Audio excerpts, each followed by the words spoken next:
Welcome back. Glad you're back to Your Animist Life. I am Quinn Red Mountain, and this mini bite-sized adventure course is a giveaway to offer people a little place to contemplate your own animist existence. And maybe you don't want to call it animist. Maybe you don't want to. That's not your word. There's other. You could make up a name. It doesn't matter to me. What matters to me is the essence of how you feel and trust yourself, that you cultivate yourself. And we all have been trained in ways that have damaged us or wounded us or hobbled us in some way or multiple ways. It made us distrust ourselves. Yep, and it's gone on for many, many generations. So on that note, you're not the first one. It's not only you. It's been many generations for a lot of us that this has happened. And so it is important now that we acknowledge it and that we reclaim the parts of ourselves that we ourselves have put away or forgotten about on purpose, or that they've been put away and shamed by others. And this little episode is about our animist soul. Soul, maybe you like that word, maybe you don't, but let's say the essence of who we are. The part of us, so there's our body, and then there's this essence that when we say my body, this is what I think. When we say my body, it's the essence of us. Maybe you have a belief that the essence of us goes on beyond this body. Maybe not. I don't know. I don't think it matters at this point. And we can change our beliefs at different times. But for now, you have an essence, a natural essence that is you. And some of you might have the name that you were given by your parents or your caregivers. Maybe you have chosen your own name. That might be part of coming closer to your own soul, your animist soul, your natural soul of being called what is important to you, what you feel. You do have that right. Even if some of your blood family won't acknowledge it, coming next is kin, your heart kin. They will call you that. Those that care about you will call you what you want to be called. Also, gender, right? And pronouns. And so that's kin. But for now, soul, yourself. Most of us have experienced multiple, various layers of being discouraged to be ourselves. More about conformity and just fitting into a couple boxes, and that's all there is, and that's all that we can enjoy, is trying to fit in. But once we decide, that doesn't work for me, or that feels like crap, then however old we are when we come to that, it's never too late. You're 80s, 90s, 100 years old. It is never, ever too late to contemplate these issues for ourselves. So maybe even think about the word soul. Do you resonate with the word soul? If not, how do you talk about that sacred part of yourself? That could be a start. Also, what does feel most important to you? Maybe it's an aspect of your creativity. Maybe it's your intuition. Maybe it's your empathy. Maybe it's a combination of all. Maybe it's your relationship and understanding of nature.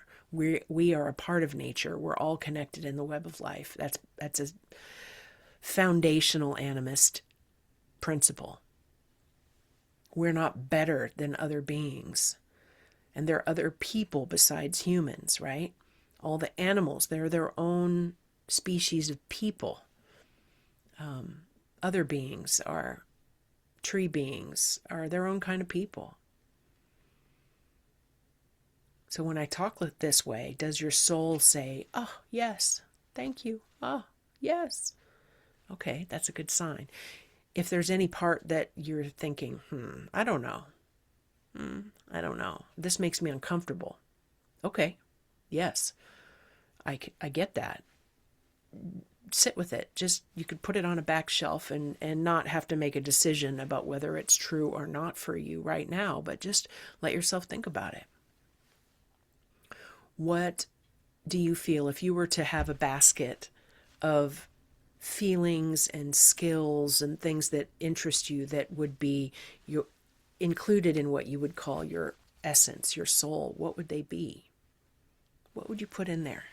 What has meaning to you? You, since there's so many correlations and overlays between animist cultures of similarities, you don't even have to say, well, this is from my mother's side and this is from my father's mother's side. You don't have to think like that, because like all cultures honor creativity in various ways.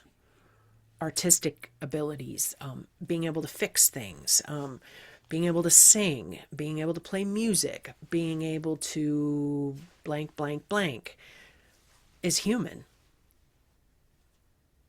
And it doesn't really matter right now if anyone else likes what you like. Anyone else that you know likes what you like. You could still put it in your soul basket. Yes, this is very important to me, and I'm continuing with it. It's an act of reclaiming. Maybe there's things that, out of pressure, even being an adult, like, oh, I don't know a way to make money as an artist, so I'm going to set it aside and go do accounting.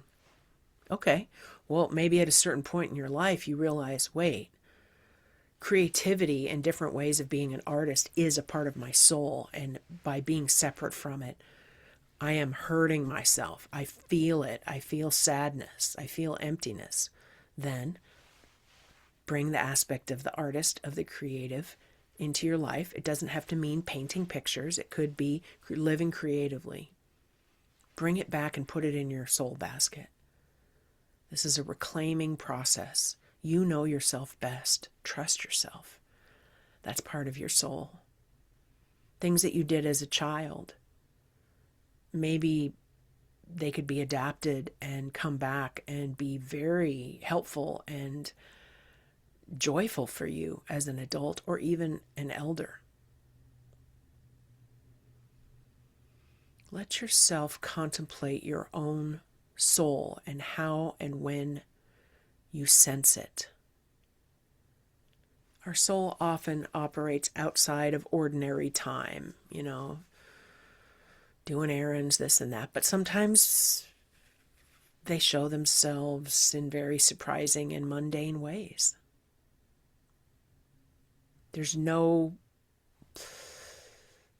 judging what is a good answer and a bad answer on this. Just kind of make a list and write stuff down, maybe draw things and see what comes to you, and then trust that it can be repurposed or shifted in order of importance and over time. Don't let a certain critic mindset ruin it for you. Tell it to go take a seat. You're doing something.